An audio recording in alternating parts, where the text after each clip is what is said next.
All right, hello everyone, and welcome to our new course, which is going to be awesome. Okay. It's a good night already. So you know what I really like about this course? We were talking with Brahmavid before, and Satinder and Frank. This is so timely. Of course, the meanings of America, because the identity of America is transitional, liminal, shall we say. But what I really like about this course is that it emerged from our discussions. So it's your course already, because we kept having these discussions and we kept moving to these topics. And so now we can put them together and do the meanings of America.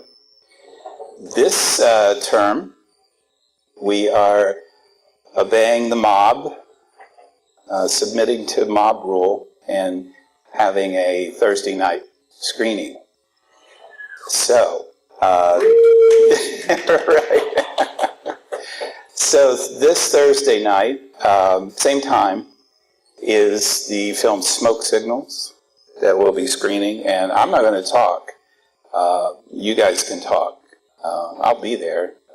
So I don't know if what you decided about whether to show the film here and then talk about it, or to watch it at home and then come and talk about it. I'm going to leave that up to you.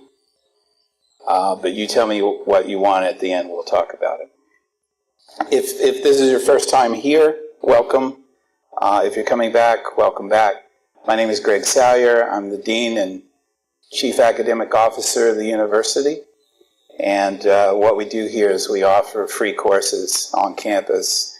And then actually we turn them into online courses. So Gods and Monsters is actually that we just finished. Last quarter is now an online course that began on yesterday. So other students are taking it, which is pretty cool. It's a nice way to do it. So, all right, I'm going to get right to it because I have a lot to say, but we have information out in the lobby on all our programs and the university. Is the exhibit up, Kelly? Kelly and Kathy, our librarians, do a great exhibit in the auditorium there that you should look at as you come in and as you go out. It's related to the topics, and it's pretty fun stuff. I know they spend a lot of time on it because I hear them arguing about it. Should we do this? Should we do that? So thank you, Kelly, for that. All right, so here we go. The meanings of America. So the meanings of America are going to be focused on American identity. And we have many identities. And I'm not going to talk about all of them, of course, but what I've tried to do here is take the larger meanings, the more profound meanings of America, and use them to talk about these particular meanings, but also to sweep up the other meanings too. So, for example, you won't find a lecture discussion on white supremacy in America. Why? Because it's everywhere. It's like to separate it would be weird. There are other elements of America, American identity like that, that it just felt a little too weird to separate, because we're going to hit on it in every lecture because it's so deeply woven into American culture and identity. Tonight is the Native Nation. Next week is the Religious Nation. And we have beautiful flyers that Sharon and David here.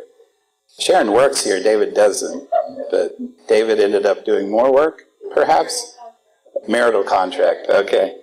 Anyway, we have absolutely a new design for our flyers.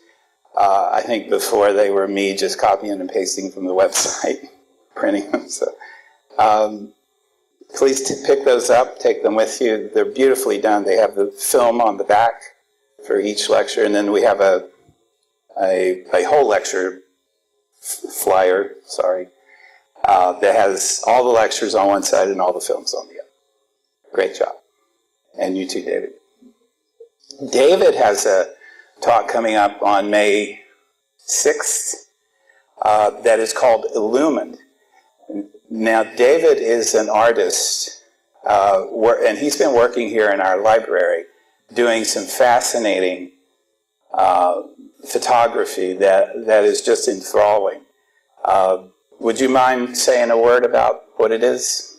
I don't want to, artist statements are so precious, I don't want to give your artist statement.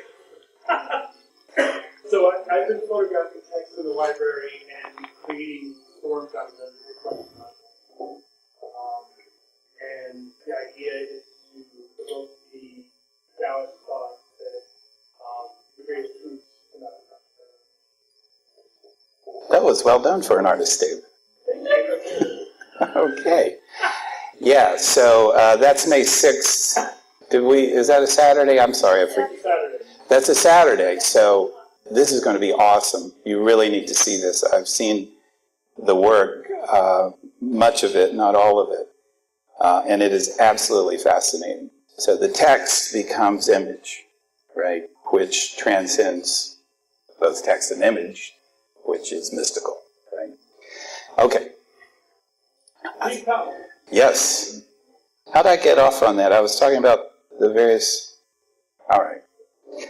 The native nation, the religious nation, the self-reliant nation, the destined nation, the immigrant nation, the capitalist nation, the anti-intellectual nation, the innocent nation, and the future nation. All right. Tonight, the native nation. So, another thing we're doing here, we're talking about American identity, and the way you construct identity is through myth. And again, probably don't need to explain this to this group, but by myth, I mean a religious studies term, not a popular culture term. The myth of the sensitive man, or whatever. I don't mean a falsehood. I also don't mean a particular story. Perseus and Medusa, for example. I don't usually mean that. There are a few stories along the way, but what I'm talking about is something much deeper. A story that is so true, that runs so deep, that you act it out without even knowing. So if you're an American and if you've ever visited Europe, say, or another country, you've felt that story. You felt it being pushed against, maybe challenged a little bit. You realize maybe you were speaking too loudly in a museum or something. I'm just kidding, but you know the stereotype of Americans in Europe. When you get uncomfortable, that myth is being challenged. When you get angry, that myth is being threatened. And all you have to do is turn on cable TV, and you will see myths, these deeply held truths being challenged, and people getting pissed off about it and screaming. All right? So, right, I mean a story. We're going to get into this notion of truth, too. By truth, I do not mean Platonic truth. I mean experiential truth, not ontological truth. I mean truth and a story that is active, not inert. We know a lot of inert stories. You can go into our bookstore and pick up a book on mythology. Most of those are inert. They're not active. We're going to talk about stories that are active for us, all right? And because they're active, and because we are in Western culture, they are hidden. All right? We'll get into why that is, that they're hidden. So we're going to try to bring those out, see them. It's a little bit like, I started to say Achilles, Archimedes, trying to move the world. Remember, he was the great Greek mythological engineer, or not mythological, but he thought about where would you stand to move the world? That's what we're doing. We're standing inside of our myths and trying to step outside and analyze them at the same time. So it's difficult, maybe impossible, but we're going to do it anyway. All right, we'll also talk about some functions of myth, but I don't want to get into that now. If you know Joseph Campbell at all, you will recognize these functions. They are the metaphysical, the cosmological, the sociological, and the psychological. These are the functions that create identities for human beings. These are the functions that create identities for cultures, or in this case, nations. As always, this is not a formal lecture. It's really a discussion, so feel free to talk or ask me. Well, no, don't talk, but ask me questions along the way, if you like. So, before 1492, what do we talk about? We talk about the continent. We talk about the landmass, which is huge, right? From what is now Alaska to what is now Chile. That's what we're talking about, because the borders are arbitrary, artificial, created, political lines, not any other kind of, not natural lines, not even cultural lines. This new world, of course, was ancient and not new. People have been living here for a long time. The domestication of plants took place about 8,500 BCE in 7 areas on the globe, as you might imagine. It's around river valley. It's in river valleys. 3 of those are in the Americas. What makes the continent live is the combination of corn, beans, and squash. Lauren, I don't know, maybe you know this, but that's a unique combination of proteins, I understand. Is that fair? Yeah. That's uniquely suited for human consumption and not just consumption, but for thriving in the environment. The people who lived here were relatively disease-free, and that's largely because of their diet, as Lauren will tell you. You can follow her on Instagram if you'd like to know more. But yeah, corn and fish, right? So that's a pretty good diet. No sugar, no refined sugar, no refined anything. And also hygiene, remarkable hygiene. Some of the early European visitors to the continent were struck and kind of confused, maybe even appalled by how often people on the continent bathe. They're like, every morning, these people bathe. What's wrong with them? These were Europeans, of course, who were not especially fond of bathing. The population on the continent is obviously hard to determine, but the best guesses, and I've looked at this for a long time, the best guesses seem to be about 100 million people.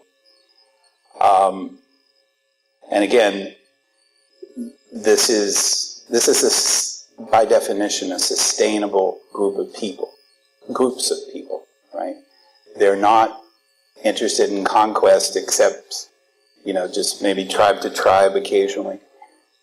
With some tribes. They're interested in just surviving, right?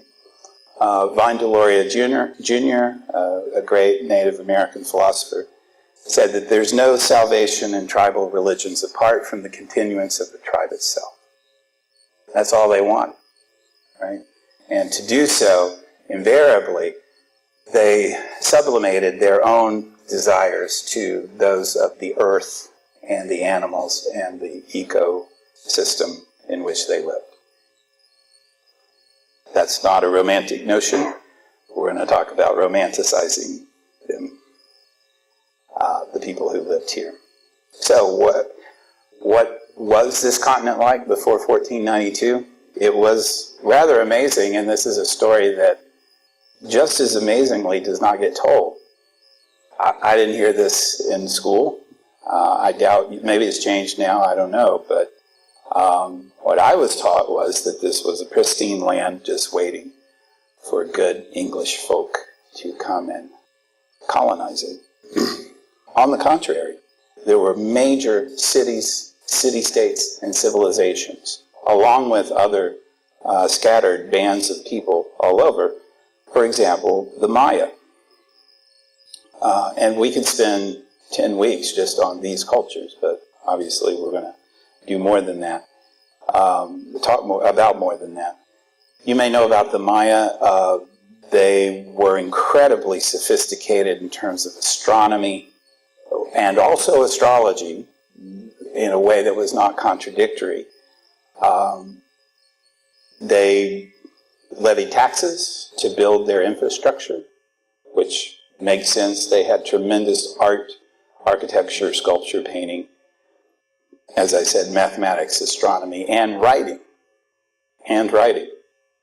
Mayan hieroglyphics are, well, they're hieroglyphics. They're kind of ideograms. But they are writing, and they were incredibly difficult to translate. Teotihuacan, Mexico City now, incredible center of culture and life that housed the Olmecs, then the Toltecs, then the Aztecs.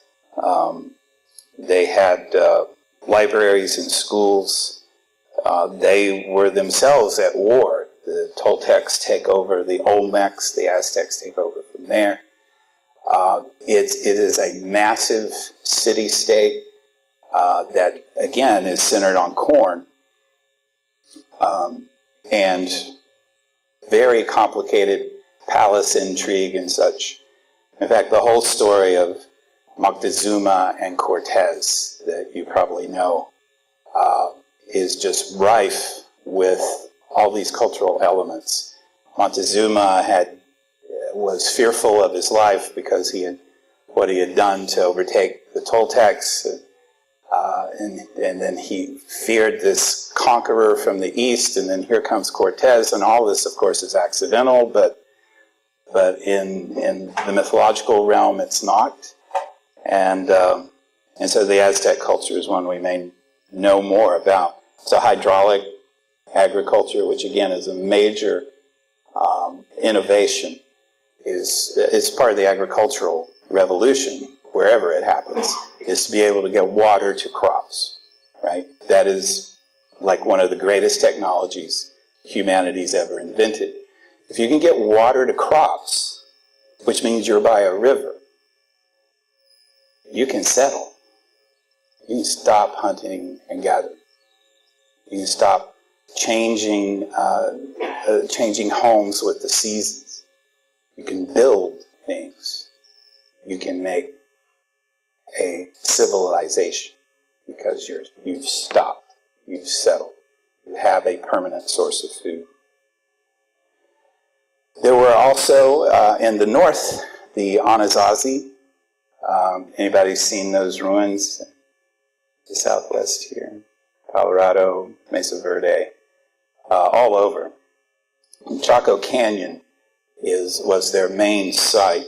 They were incredible. They built 30-foot wide roads for 400 miles. Again, these are city-states. So they dominate not only the city limits, but the landscape and the peoples all around them. They are the ancestors of the Pueblos, as best we can tell. The highways connected some 75 different communities. And then Chaco was this amazing cultural center. Again, there's a really good, extremely long documentary available on YouTube called 500 Nations that I would recommend you see. And it goes into great detail about each of these centers.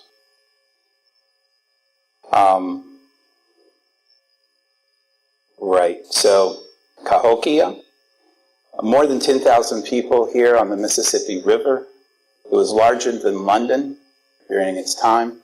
Again, we tend to lop off the Americas until the 15th or 16th century, but it was a thriving center of mound builders. You may have heard of the mound builders. When I was living in the South, I would go see these mounds. They are incredible. They're very large and like hard to imagine anyone constructing these without machinery. But they are there. And then finally, the Haudenosaunee, or the Iroquoian Confederacy. This is in the Northeast. The Six Nations combined to share food, to repel other enemies who wanted that food. They developed these agricultural villages and hunting grounds, had a democratic organization based on the land that the framers of the Constitution borrowed from to create America.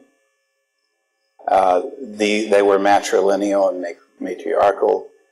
Some of you were here for the Gods and Monsters course, and I guess I got pretty dark, and somebody said, "Can you just give us a positive myth?" And I did, and it was the story of the woman who fell from the sky from this nation. All right. So if you want to look into this more, there's Charles Mann's great 1491 book, and then Roxanne Dunbar O.T.'s An Indigenous People's History of the United States. What do we see? What was America before it was America? Well, governance was by consensus. It was self-governance. There was the Great Law of Peace, which we know as the Golden Rule. I mean, it's all over the world, right? It's basically, you do unto others as you would have others do unto you, to keep the peace. It's a very pragmatic law, but at the same time it has a kind of, well, pretty much what we would call a deontological sense. Sorry for that. It means it's metaphysical. It's not metaphysical. It's theoretical. It's abstract as well as very practical. Sorry, been on a plane all day. The land was really interesting. What you'll get and we'll look at this in just a few minutes, what you'll get is Europeans coming here and saying it was overgrown. You know, it was a wilderness, a wildness. And we'll see that there's very good reason they used that word. And in fact, that was not the case. Native Americans loved fire, and they used it deftly to create parks. Because what good, I mean, you do have to live on the land, right? So what good is land that's just made of undergrowth and brambles? Game doesn't stay there. Even if it did, you couldn't get to it. You can't plant anything there. So they would regularly burn things down, and that would decimate the undergrowth and create basically a park. And so you get other people coming to the continent who don't have this wildness agenda, and they're like, I could ride a horse for days through this tribe's land because it was cleared. And it just makes sense. You need it cleared to plant, you need it cleared to hunt, you need it cleared to live. And so, really, the continent, for the most part, was a giant park. Now, obviously, that occurs only in the eastern woodlands and the north woods, but you get the sense of land management here. We're going to use fire to keep it under control. As you know, bison were just all over the continent. There's a reason Buffalo, New York is called Buffalo, New York. There were buffalo there. And all over the continent. And that, too, was a mainstay for the native peoples of the plains and where the bison were. There were also roads. So people traveled. They moved back and forth. Again, there were these great city-states along these river valleys or in Chaco Canyon. And people needed to go, needed to travel. People have always needed to travel. We've always been migrants, the human race. And so there were roads. In fact, some of the roads we drive on right now, right? All right. So that's the continent before. Hard to recover because there wasn't much writing. There were the Mayan hieroglyphics, like we said, but hard to decipher. And mostly, well, completely oral cultures. So spoken word only, which disappears like breath.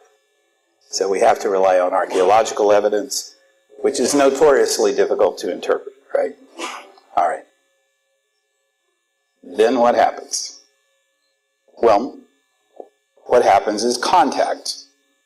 Christopher Columbus, Amerigo Vespucci, Las Casas, Sepulveda. I'm going to take some time here on this slide because I want you to hear, I want you to realize what I just went over. This is our best understanding of what the continent was like.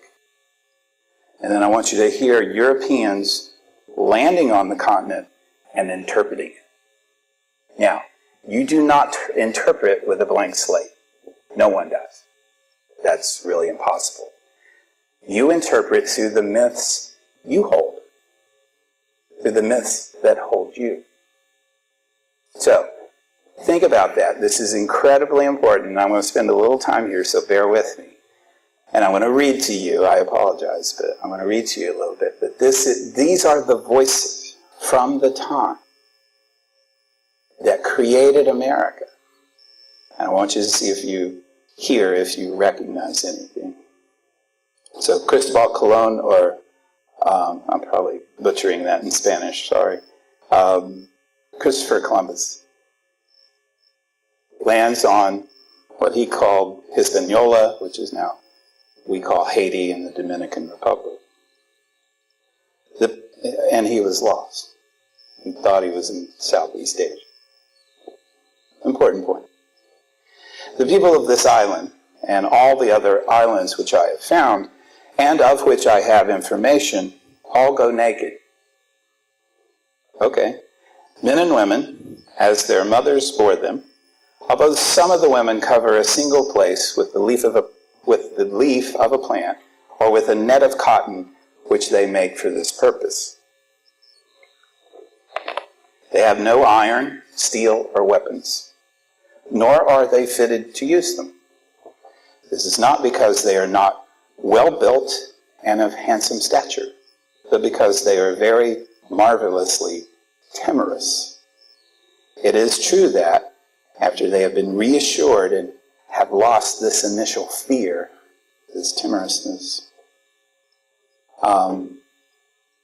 they are so guileless and so generous with all that they possess that no one would believe it who has not seen it. They refuse nothing that they possess if it be asked of them. On the contrary, they invite anyone to share it and display as much love as if they would give their hearts. They are content with whatever trifle of whatever kind that may be given to them, whether it be of value or valueless.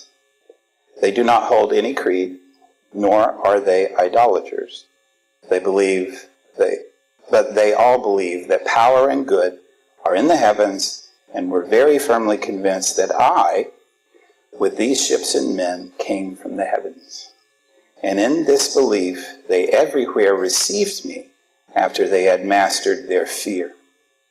This belief is not the result of ignorance, for they are, on the contrary, of a very acute intelligence, and they are men who navigate all those seas, so that it is amazing how good an account they give of everything. It is because they have never seen people clothed, or ships of such a kind, in all these islands. I saw no great diversity in the appearance of the people, or in their manners of language. On the contrary, they all understand each other, which is a very curious thing.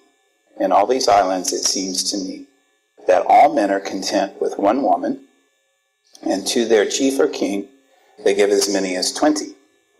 It appears to me that the women work more than do the men. Some things don't change. I have not been able to learn if they hold private property. It seemed to me that it seemed to me to be that all took a share in whatever anyone had, especially of food.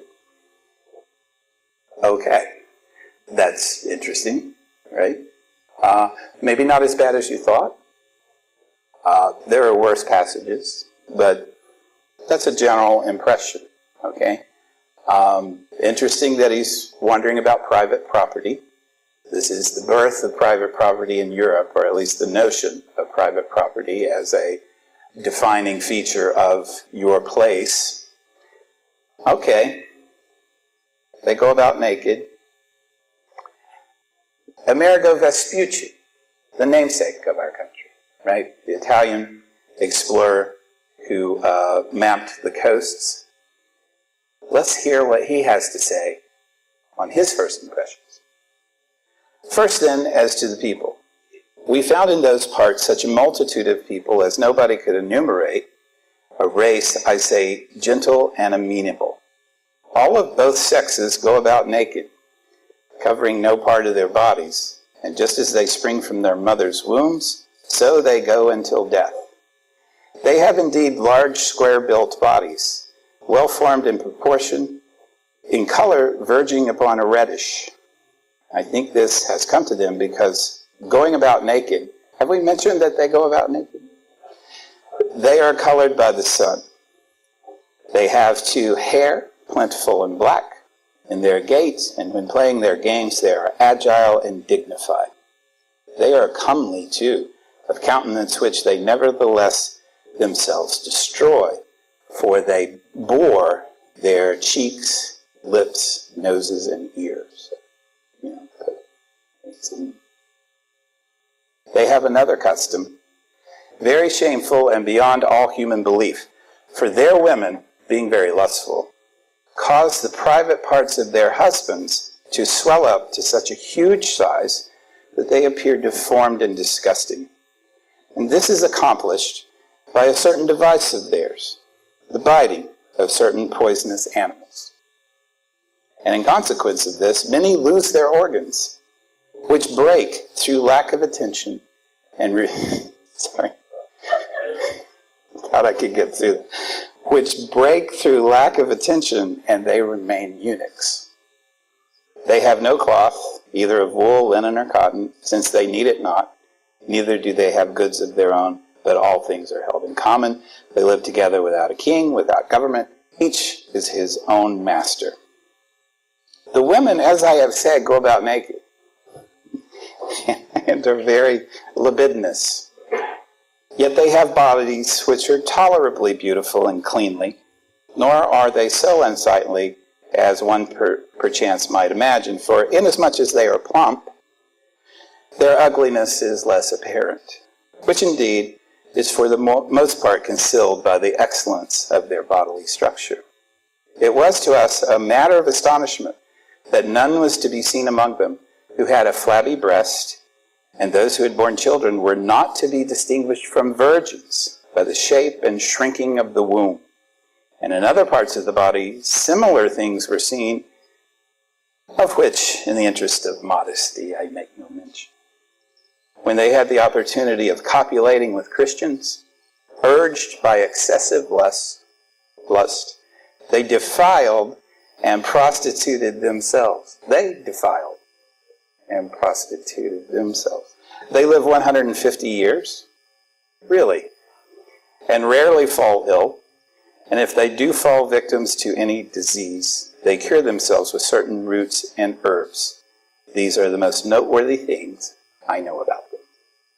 Now, this does not happen in a vacuum. The discovery of the New World was a major event in European history. Shakespeare writes about it in The Tempest. Last time we talked about Thomas Hobbes, he mentioned it.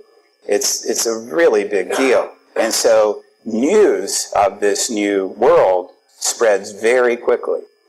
Columbus's letters do not get out very quickly. But this does. Amerigo Vespucci wrote a pamphlet. This comes from a pamphlet he wrote, and it got disseminated throughout Europe very quickly.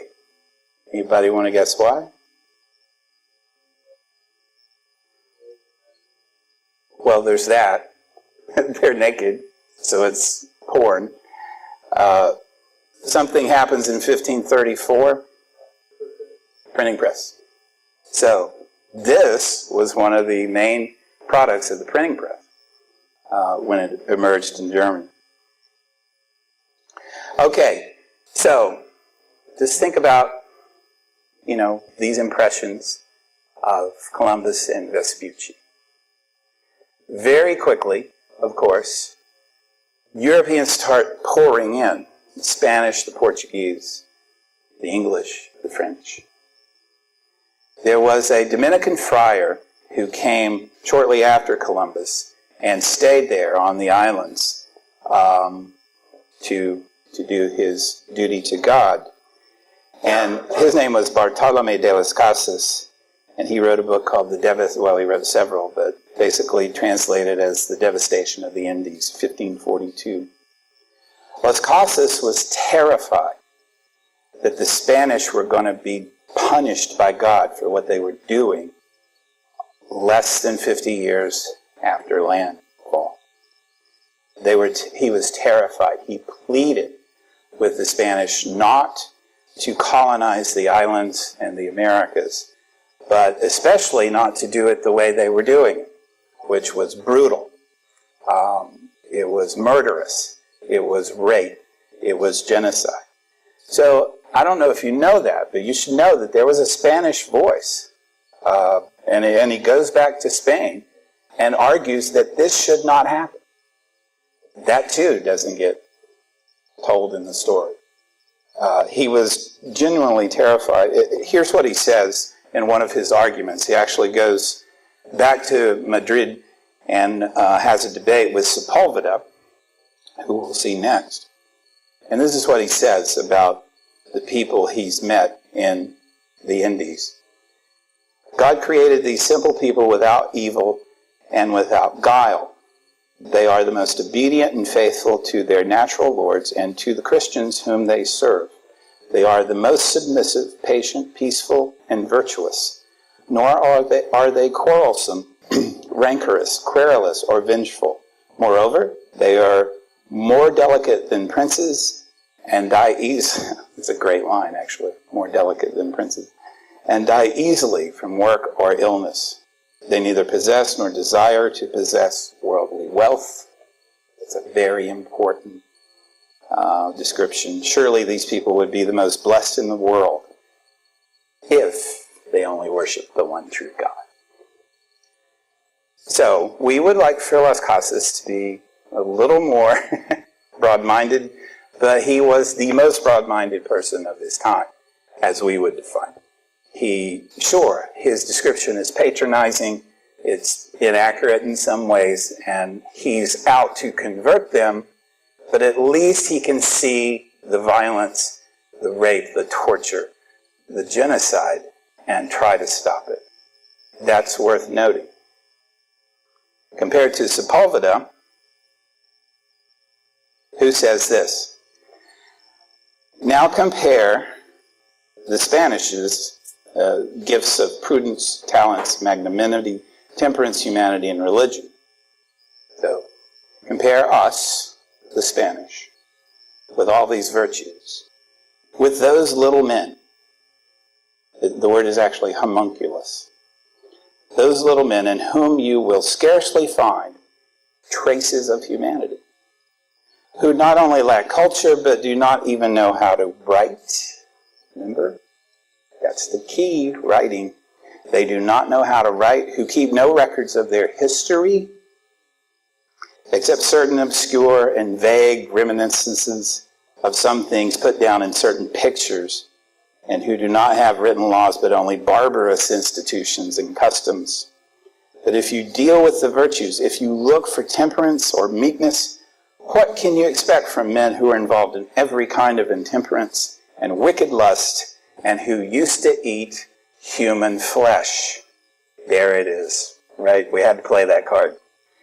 Who eat human flesh. And don't think that before the arrival of the Christians, they were living in quiet and Saturnian peace of the poets. He's pretty good, you got it.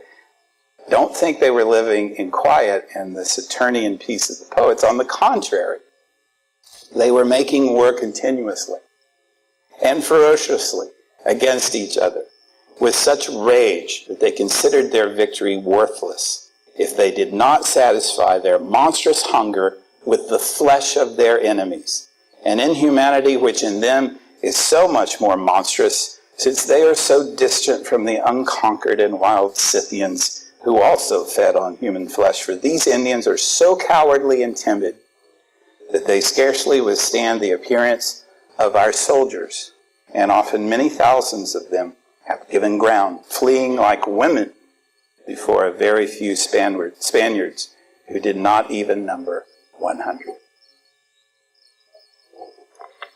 Interesting, right? These are the earliest reports from Europeans of the America before it was America. Yeah. We've moved over. Sorry. Vespucci mapped the whole South American coast, and now we're getting reports from the North American continent. So yeah, it's widening. Thank you, Charlie. That's a good point. What's happening here? Two myths are being born. Two myths that are with us today. One is called the noble savage, and one is called the savage. It's all right there.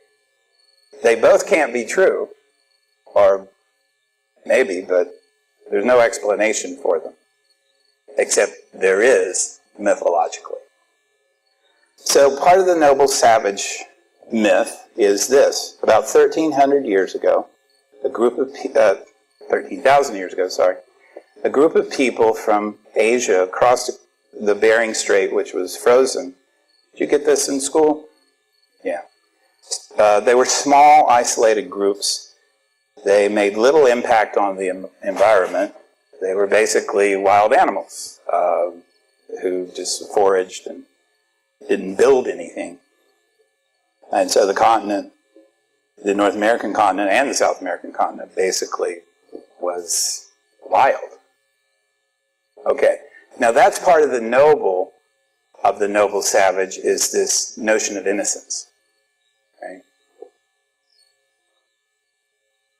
Afterwards, after contact, we saw Las Casas, and we heard his descriptions of these people who are pretty much saintly, right? I mean, they're just beautiful, wonderful people. If they only worship the one true God, they would be almost perfect. We have, so I want to point out that these two myths are running together simultaneously. Here's another one. Let me read you from Las Casas again. The Spaniards' reason for killing and destroying such an infinite number of souls is that the Christians have an ultimate aim, which is to convert them? No. To acquire gold.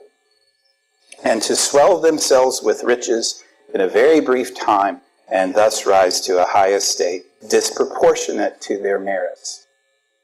Again, any of this sound familiar today? Think about that.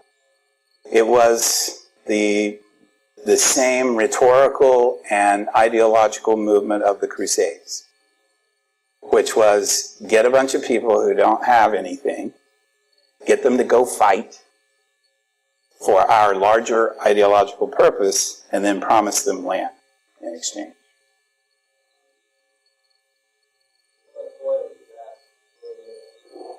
Yeah. Analogies abound, don't they? Who fights the wars? And why do they fight them? Pietro Martir de Anguera shares the noble savage view. This is going to be hard to read because it's in Middle English. Indians, and the name is now Los Indios, right? Indians, partly because Columbus thinks, and many people who came after him thought they were in Southeast Asia. But then eventually it becomes, well, indigenous, Los Indios, the indigenous ones. Indians, he wrote, 1556, live in that golden world of which old writers speak so much. Old here is spelled O-W-L-D-E. I like that. They live in that golden world of which old writers speak so much. I'm talking about Hesiod, by the way. Existing simply and innocently without enforcement of laws. Noble savage. George Bancroft, 1834, kind of a proto-anthropologist in a way, says that before Europeans arrived in North America, the continent was an unproductive waste. Its only inhabitants were a few scattered tribes of feeble barbarians destitute of commerce and political connection. All right, so again, the word noble here is being used as a synonym for innocent or without knowledge. Joseph Smith, founder of Mormonism, rediscovers the 10 lost tribes in America in its Indios, Los Indios. We can get to that story another time. Anybody remember the crying Indian of the 70s? Right? What was that guy's name? He just died recently. Cody. Iron Eyes Cody. Right. So I'm ancient enough to remember this. It was what's that? No, did he?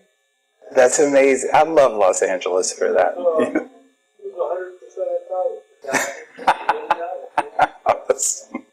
Of course. Anyway, the commercial for those young people here was, help me, what I remember is he was standing on a bluff looking over a highway, and people like me were just throwing trash out. And he turns and the camera zooms in and one tear comes down, right? Oh, I see some people remember. Very powerful. It was an incredibly powerful ad because it tapped into this myth, right? We messed it up. They did it right, and now we're messing it up. The noble savage. Hey, get back in touch with your noble savage and clean your shit up, right? Yes. Yeah. Right. I know, right?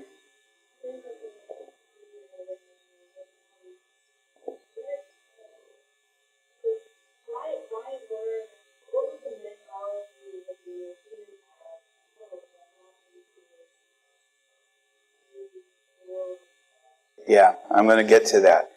One of the myths was this noble savage myth. I didn't mention Rousseau, Jean-Jacques Rousseau, we talked about last time, who imagines native people on the continent as in pretty much a perfect state.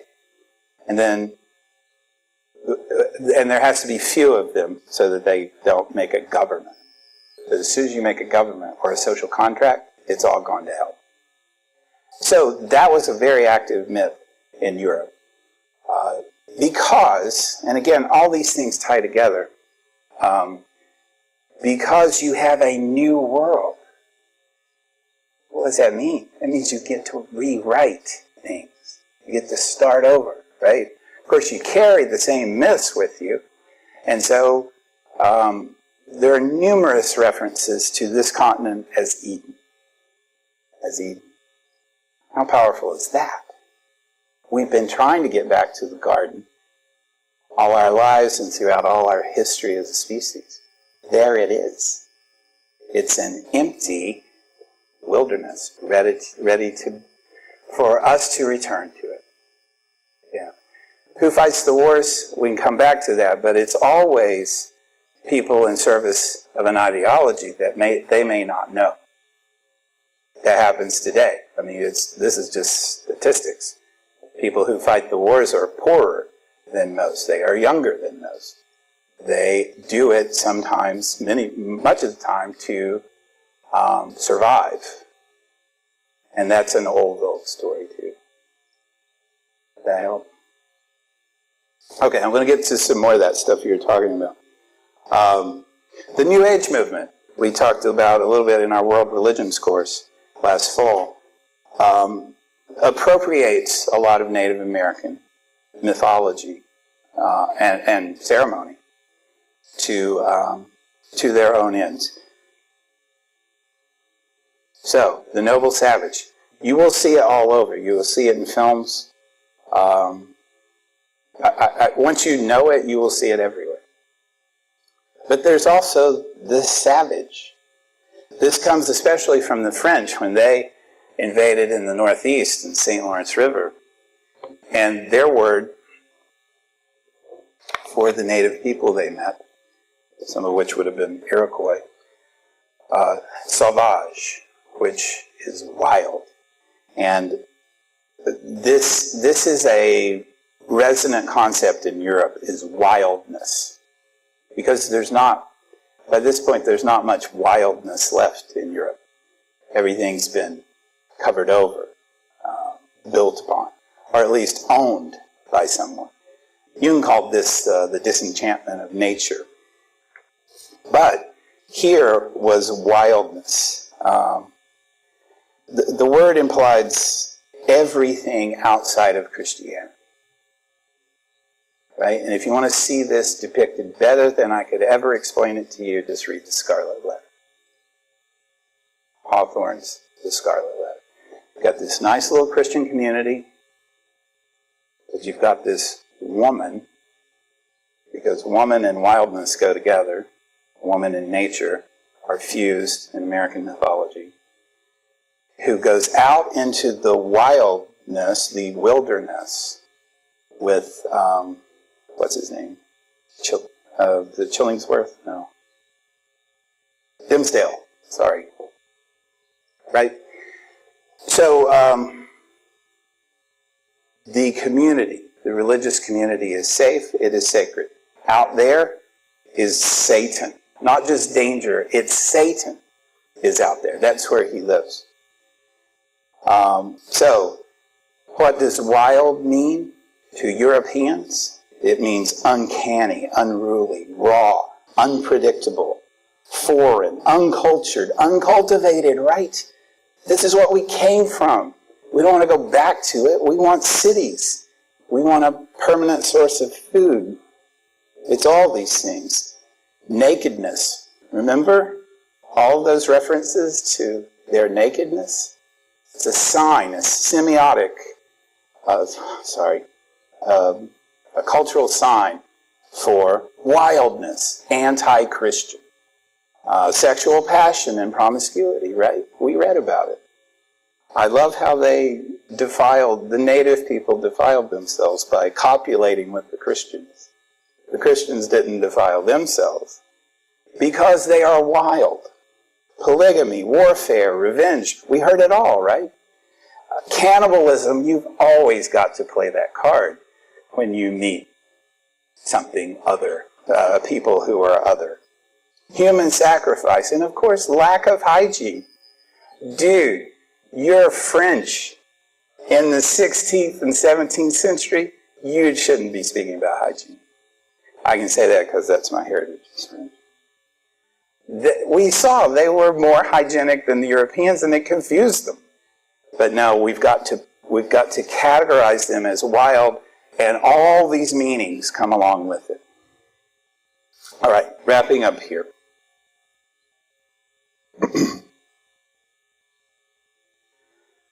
The Indian in America, all in quotation marks, right?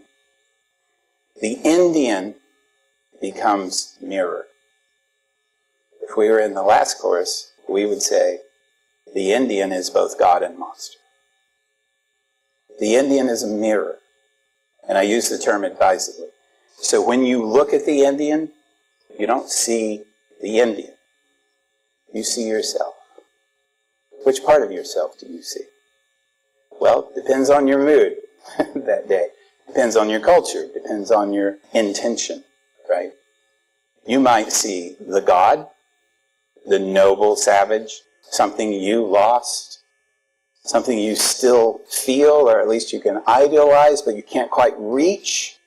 And I want that. I want to go back to the garden and be the noble savage, or at least the innocent savage, and not have to deal with all this history, right? Just start over. The Indian is also the other, a threat so different that he and she is a threat, are a threat.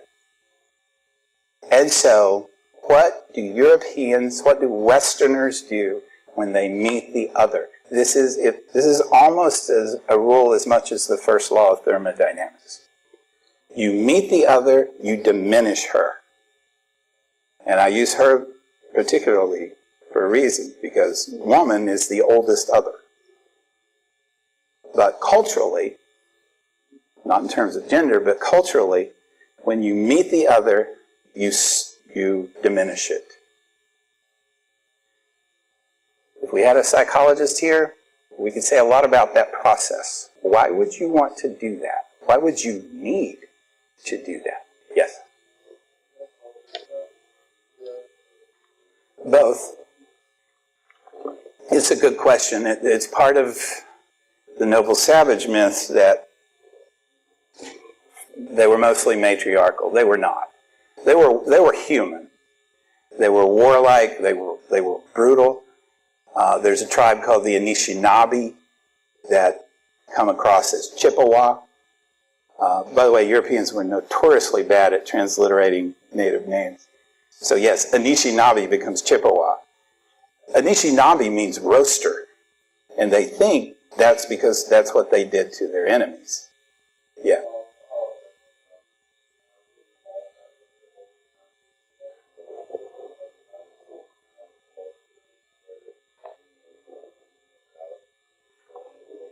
Yeah.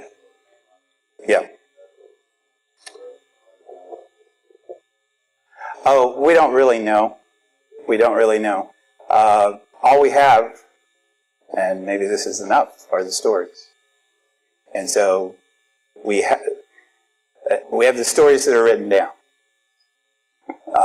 Native people are very keen to keep the older stories alive. In fact, there's a writer alive today named Leslie Marmon Silko who did this brilliantly that I can talk about later if you want, just how she did it. But they do keep the stories alive. Beyond that, we don't really know. Vine Deloria Jr. is great. He has a book called Red Earth, White Lies, where he attacks anthropology and this Bering Strait thing. And he's like, well, I have stories that go back further than that. That say my people, the Oglala, were here before that. Now, of course, we're dealing with different things, right? It's apples and oranges. One is a history and one is a myth. But it's a good book. You should check it out. Let me finish up here and we'll get to more questions. So, by no accident, race becomes a category in Europe after contact. Race, whiteness, becomes a thing in Europe. Why? Because you encountered the other. You thought you all were different. You thought the Spanish were different from the French and the English? Look at these people. Suddenly, it's kind of a reverse Los Indios, right? So Europe now becomes Christendom, right? We got one big category here. We had a bunch of little categories. Now we got one big category. And they are them. Yes?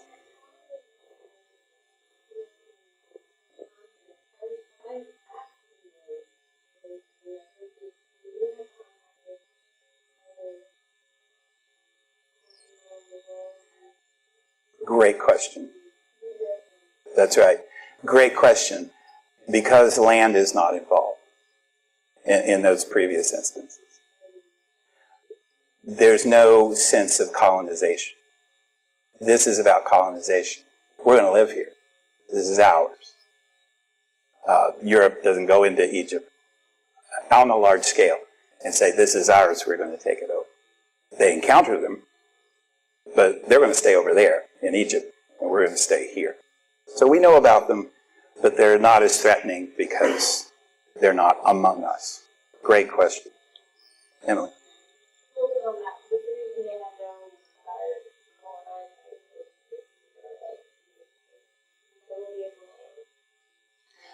It was that, it was the perceived emptiness of the land.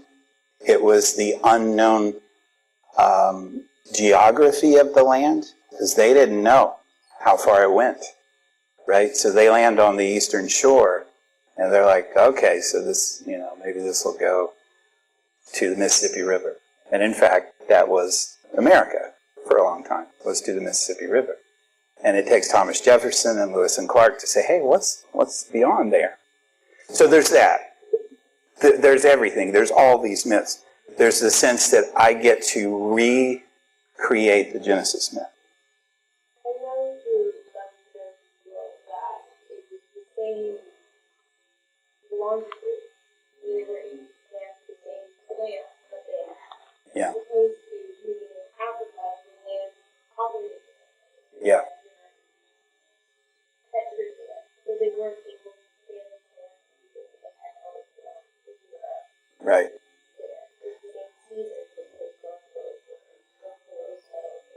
That's a fair point.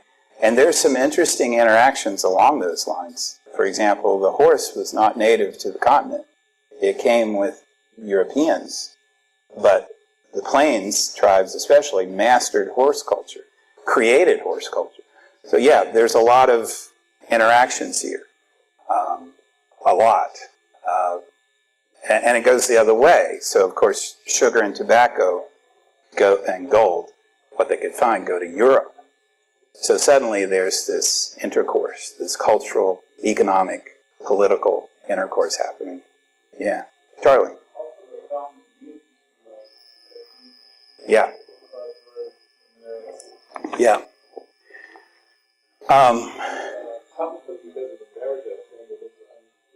Yeah. Yeah. And gold, right? So how wonderful to have a continent made of gold. And they don't know what gold's value is. Because gold has no value, except the value you make it have, right? Yeah. Well, there's a story in Garland in 1532, and he founded the last real great native culture, Jesus. Yes. Right. Exactly. And when Tsar landed, he asked the king, the first king said, fill up these sheds or whatever you call them, gold, silver, copper. Yeah. He did that and then cut back up. That's right. And then he said, okay, so your son is here, he's the new king.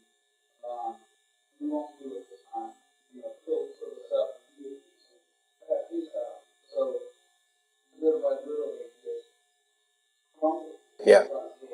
Yeah. It was. There are stories that could fill our library like that.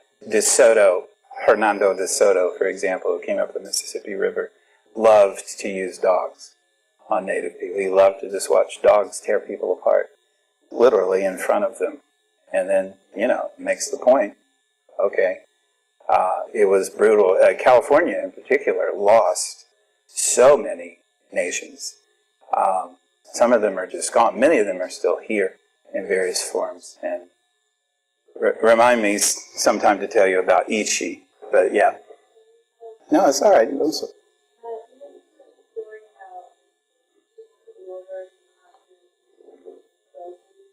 Mm-hmm. Yeah.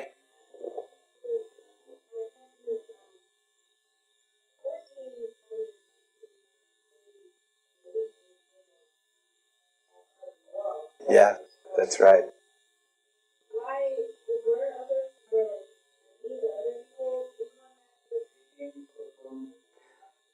there's, And then also a mhm. little bit about that with the story more on the what would I be told? Yeah, yeah. Well, absolutely. Well, okay. These are great questions. There seems to be good evidence that there were other peoples here before Columbus, not just Vikings, but Chinese, um, Irish, okay. I hadn't heard that one, but I wouldn't be surprised. Africans. There seems to be a lot of contact before contact. Yes. Yeah, and the printing press, right? And media. That was their media. So the other question is, what was the story? What did that story we were all told? I was told, you and I were told. What does that do? Well, what does it do? Think about it. It means that they came into an empty space. Why would we assume it was empty? Why would we assume that these two continents were empty? But the idea is that, kind of Africa and all of the population is out of Africa and they Right. to Asia. Right. And there were no findings in the Americas to fall into. Right. Except this dating is 13,000 years ago. So that's really recent. Yeah. So, yes, sir.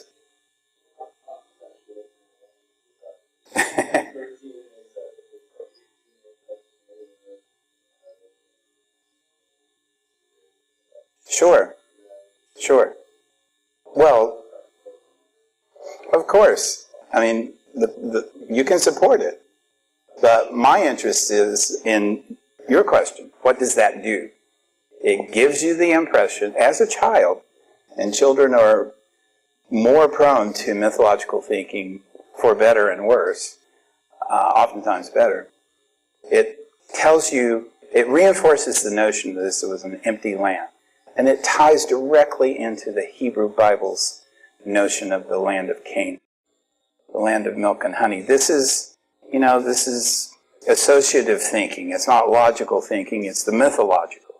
If I'm a European in the 16th century and I understand there's a new world, and I believe what I believe, I think it's the promised land for me.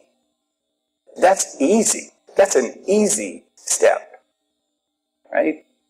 And in fact, it happened. All right, let me finish up and we'll get to even more awesome questions. So yes, this is the birth of race, the concept of race, which is not biological, I assume you know. It is cultural. There is no such thing as race. There is racism. And this is where it starts, because you have to define yourself against another. And if you're a Westerner, you're always going to do that by diminishing the other. So, how did we erase, are we erasing the native nation? By the way, this is, you won't find a better book on this than Robert Burkhalter's The White Man's Indian.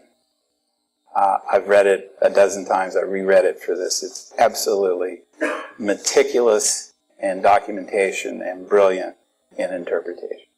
And so this is Robert Burkhalter. Generalizing from one tribe, society, and culture to all Indians. Los Indios, right? I mean, when this started, we actually have speeches from some of the chiefs who are like, why are you calling us Indians? Like, I'm at war with these people. What? Why are we the same? Generally confused. Los Indios. Conceiving of Indians in terms of their deficiencies according to white ideals rather than in terms of their own various cultures. We saw that, right? Did I mention they were naked? I should say, again, for the sake of the record that Franz Boas, the founder of American anthropology, tries to remedy this in the early 20th century. So I don't know if you know him, but he's worth looking at.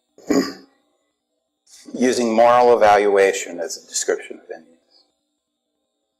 We don't see that today, do we? With the other. All right. So, oh, yeah, I wanted to read you Berkhofer, sorry. Hang on a second. Almost done.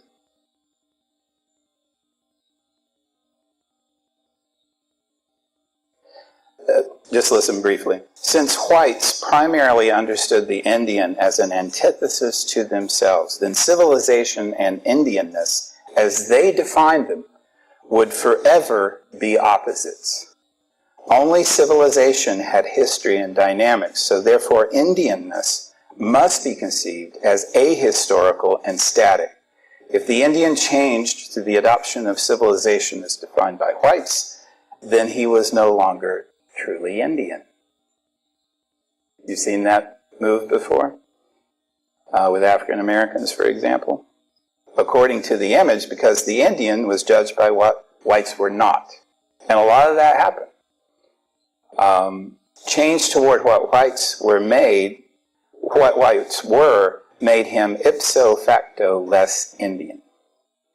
Indians who remained alive and resisted adoption of civilization appeared to accept white vices instead of virtues, and so became those imperfect creatures, the savage, the degraded or reservation Indian. If there's a third major white image of the Indian, then this degraded, often drunken Indian constitutes the essence of that understanding. Living neither as an assimilated white, nor as an Indian of the classic image, and therefore neither noble nor wildly savage, but always scorned, the degraded Indian exhibited the vices of both societies, in the opinion of white observers. Degenerate and poverty-stricken, these unfortunates were presumed to be outcasts from their own race, who exhibited the worst qualities of Indian character with none of its redeeming features. Since white commentators pitied when they did not scorn this degenerate Indian, the image carried the same unfavorable evaluation overall as the bad or savage Indian. All right. So, what happened? Before contact, there's a critic who offered this quote, and I couldn't remember it. But she says, when language touches land, space is created. That's what was on the continent, space. Cultural, religious, meaningful space, because language had touched land. After contact, we have, as an American nation, a pattern. We have now developed the pattern for the treatment of others in this country with this contact. And we saw it, we heard it, right from the mouths of the contact. It's the roots of the religious nation that we're going to talk about next time. This, right here. It's the roots of white supremacy. This, right here. America is then a haunted space. A haunted space. And if you think about it, I bet you have, the reason you're here is because you might know this. You might know that you're in haunted space. So you can read it on your own. It's this. Louise Erdrich. See, I'm running out of gas here, sorry. Louise Erdrich, Christ's twin. She's from the Turtle Mountain Band of the Chippewa. And it begins, he was born of chicken blood and lightning.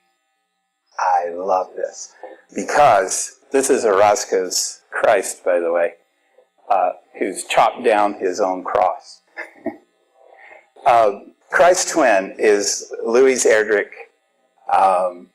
doing to Western mythology what Western mythology did to her people. And so she takes the twins motif, and that is very common throughout the world, but especially in Native American cultures. Twins are the culture heroes who bring culture to the people. And she flips it and sends it back to Christ. He was born of chicken blood and lightning. Christ twin.